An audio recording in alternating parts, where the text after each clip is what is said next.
And welcome to my new Let's Play of Kirby Superstar. Now, Kirby Superstar is considered the best Kirby game, and I figured this would be a good thing to do on the 25th anniversary of Kirby. Problem, I missed it by like 2 days, because it was just like earlier in the month. And it's like, what? It's really early in the month, so that's saying a lot. Now, for some reason, I discovered when you actually press no to that, it still gives you the tutorial and copying enemies, so I'm a little bit confused. But anyway, 2017 is actually interesting because Kirby came out in America and Japan only a few months apart from each other, which is actually not something you see every day with old video games like this. Like Zelda's anniversary, I think, is a whole 2 years off for America versus Japan, I want to say. Maybe 1 year. It's kind of weird. Anyway, this game was the first to introduce the sort of more robust system that we know and love in games like Dreamland, or Return to Dreamland, I should specify, where different combinations do different things. Like, if you press Y close to an enemy, you use the Final Cutter, best known for its appearance in Super Smash Bros. You can charge up attacks, you can do special like directional inputs. It's a lot more fleshed out than Adventure, and it laid the groundwork for games like Amazing Mirror, which was also the groundwork for Squeak Squad from a gameplay standpoint. You got a dash attack as Cutter. I'm not gonna go over every move because there's a lot of them. Also, if you press A, you can actually give your partner to someone else. Now, does this look familiar? Well, does it? If it does look familiar, it's because this mode, the first mode of the game, Spring Breeze, is loosely based on you can actually super jump off partners, by the way, I just remembered that. It's loosely based on Kirby's Dreamland, which I've already Let's Played, so I'm not going to go into a huge amount of detail about the levels themselves, other than the fact that one level was cut and one boss was cut. Now, the hilarious part is they were cut from different levels. So first boss is Wispy Woods, as it was in Dreamland. Just mash buttons, you win. It's pretty easy.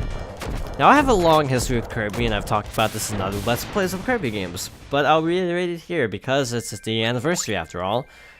So, that's the first level, by the way. So my first Kirby game was Air Ride, actually around 2003 or 2004. I don't quite remember which. I remember getting the game at the same time as Mario Party 5, so I think it might be 2003, which I've also Let's Played. That's probably the reason why, because I have nostalgia for 5 and 4 mostly, though I will say 6 is objectively, in my opinion, the better game. It's a lot more interesting, and the flow of the game feels a lot faster, so even though I like 4 and 5, I will admit that they're kind of rocky at parts. Now, also another thing to note in this game that I've actually almost forgot to mention was that this is the first Kirby to have guarding, which you use the right or left things, bumpers, whatever you want to call them. Whatever they call it for a SNES, I don't actually know. That's Mr. Frosty. We killed him in one shot because we were invincible. Where was I? I completely lost my train of thought, by the way. Oh yeah, Bomb. Something interesting about Bomb is, depending on how long you hold the button for, you see that little cursor. That's also bringing up the point that Bomb is new to this game. Now, I think these guys got their own level in the other game, Castle Lololo, or Lala, whatever. I don't remember. I've not played Dreamland very much. That was like my second playthrough for the Let's Play. So I think for Float Island, the actual boss in the original Dreamland, I think was Kabula. And these were the bosses of their own level, which makes more sense, but, cuts. They cut out a lot. Now, there is a mode in the DS version, by the way, there's a DS version. The DS version is called Kirby Superstar Ultra, and is based, I think, on the same engine as Squeak Squad, but has all the content and then some of this version. And also with some touchscreen features, like some of the HUD is on the touchscreen instead. Sword's my favorite power-up, by the way. Fun fact. And it's actually really good in this game. If I can remember how to actually use it. So, after Air Ride, back on that little tangent, my next Kirby game would have been Squeak Squad in 2006. Yeah, it was kind of a long gap. Also, by the way, you can share health with your partner character. I'm not entirely sure how that works, but it is possible to do that. By the way, this game also has co-op. If you want, you can actually hook up another controller and have the partner character controlled by another player. I don't have anyone to play with, so I'm just gonna go solo. Now, I can't wait actually until like the Switch free game online thing is implemented. I hope this is one of the games, because online multiplayer Superstar would actually be pretty cool. Okay, where was I? I keep getting sidetracked. Mike. I'm getting sidetracked again. Mike is OP as usual. Works just like every other Kirby game. So yeah. You can do a little slide like that, by the way. I'm keeping Mike, by the way. I'm not gonna use it on these guys. So I think the boss in this level originally was... Oh, frick, what was his name? The I... Kracko. Kracko, that's right. So I think Kracko's still the boss. Now, because I think this is based on Dreamland 1, the secret is still here, I think. Ow. Yes, I'm getting comboed. So the moon still hides the secret. So that's pretty cool. Lots of food. I'm playing really recklessly, by the way. I would not recommend playing this terribly. That sounds really silly, but I also mean that completely sincerely. I would not recommend going in with as little common sense as I've been doing. Because I'm playing pretty sloppily, so let's be real. Where does this even go? Hello. Now, Mike cannot be put into its own character, by the way. Good to know. So this is Kracko. That's Mike.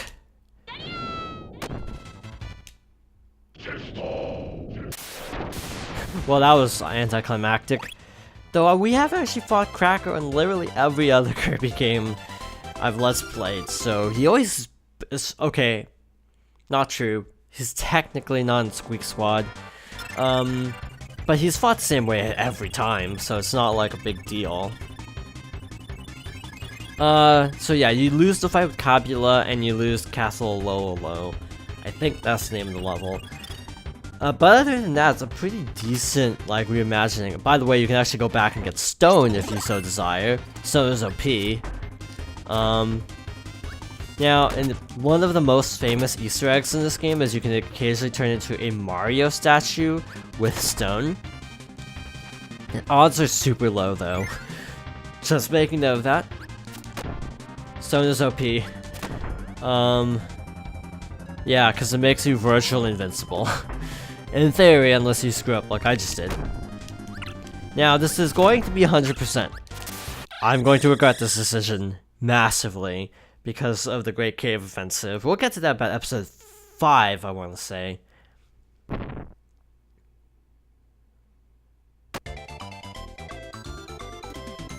So yeah, this ending part here is basically Dreamland, if I'm not mistaken. So that's pretty cool. So like in the original, the plot is DD steals all the food, and you have to get it back. I'm pretty sure the DS version added an intro cutscene that kind of explains it. By the way, the credits are moving super fast because this isn't the actual end of the game. That should go without saying. I also haven't decided how I'm gonna break this up, because I could end the video here at 10 minutes, or I could keep going and just finish off another mode. I'm not sure which to do. Yeah, that's Spring Breeze. Piece of cake. Yeah, the game really ramps up in difficulty once you hit about, like, Great Cave Offensive. That mode is actually pretty tough. So, that'll be fun. Yeah, I think in the original he holds up a sign that's like end, but here he holds up a sign that says next because, hey, it's the next, it's basically saying go to the next mode. Which I should have actually pointed out that Kirby Superstar is basically a collection of 6 different main modes and 2, actually 3, side modes. You unlock the 3rd once you beat literally everything else. So we have plenty of time. So we are going to go through Gourmet Race. No. Frick. So it's explaining what I was going to explain myself, so I guess I don't need to explain it now. Basically, you just race DD to the end, collecting as much food on the way. The physics in this mode, though, make no sense to me. They're unlike any other Kirby game, and it feels really jarring. It's actually really easy, though. Though maybe it's because I've also played this game like a million times. But yeah, I find this pretty easy.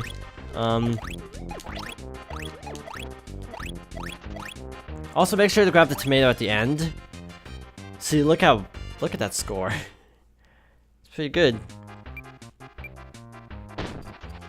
Okay, so here it gets a little bit tougher.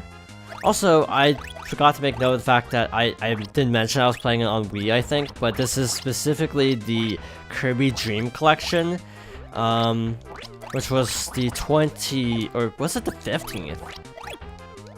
What year is it? 2017? So that would have been 2012. Yeah, that sounds right. So yeah, like the 2012 20th anniversary collection, which came with like a soundtrack and all sorts of cool stuff. So yeah, this is obviously the best game on the collection, though I will say, I actually just realized I completely dropped my talking about my Kirby history.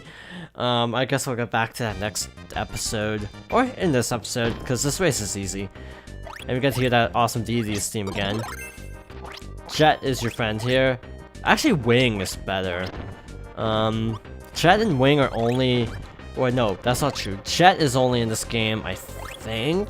Actually, Jet might be in Triple Deluxe. I'm not sure. It's been too long since I played these games. Yes, Dreamland. Return to Dreamland is on the list, if you're wondering. Definitely want to get around to that at some point. So after Squeak Squad, I think my next Kirby game was Amazing Mirror, of all things, which is obviously not a great Kirby game to go with if you're just kind of starting out. But I had a good time with it. It was really confusing, but I had a good time with it. Oddly enough, I think I might have played Amazing Mirror before I actually played a legitimate Metroidvania. Yeah, I think it would have been my first Metroidvania. After that was Nightmare in Dreamland, which is a remake of Adventure. Look at that score. Shoot. Okay, I didn't think it was gonna be that high. Cool. 210. Poor DD off in the corner. And yeah, that is Gourmet Race. So we got through 2 modes. And here are individual time attacks, by the way. Shoot, we've still had 14 minutes. Let's go through these, actually, while we're here. I'm gonna go level 2 because I haven't played this in forever. This is called Megaton Punch. You can see Mario. By the way, the audience is mirrored on both sides. Basically, oh frick, that totally screwed up my timing. You basically do these little timing mini games and split the planet. Yeah, that was not good. I might have to crank it down or lower it down to level 1. I'm gonna wait till he goes first, because that little cutscene there throws me off. Now, of the 2 like side modes, the main game modes, this was always the one I was better at. The next mode I am really terrible at, but I'll try to show off to the best of my ability. So that's a pretty sizable dent in the earth. Pop Star. Yeah, the planet section in Pop Star, by the way. And I almost split the planet. That would have been bad. So yeah, actually level 2 wasn't that bad. That was pretty easy. A lot easier than I expected. But hey, that's Megaton Punch. It's just timing. Even more timing is Samurai Kirby. I'm gonna go beginner because I'm terrible. So basically press A as soon as the exclamation point appears. This was before the days of Rumble, by the way, so they had to use exclamation points. So that's actually kind of cool to note.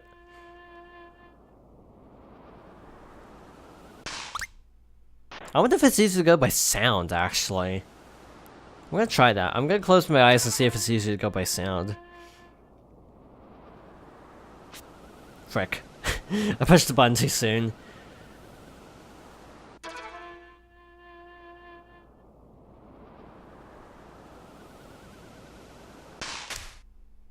Okay, I got that one. So now there's 2 more, I think. Also, that sign in the side tells you your time.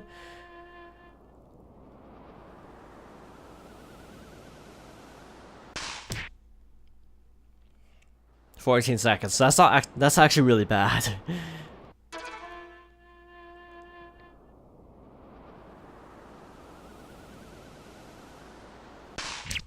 Yeah, I figured I'd lose that.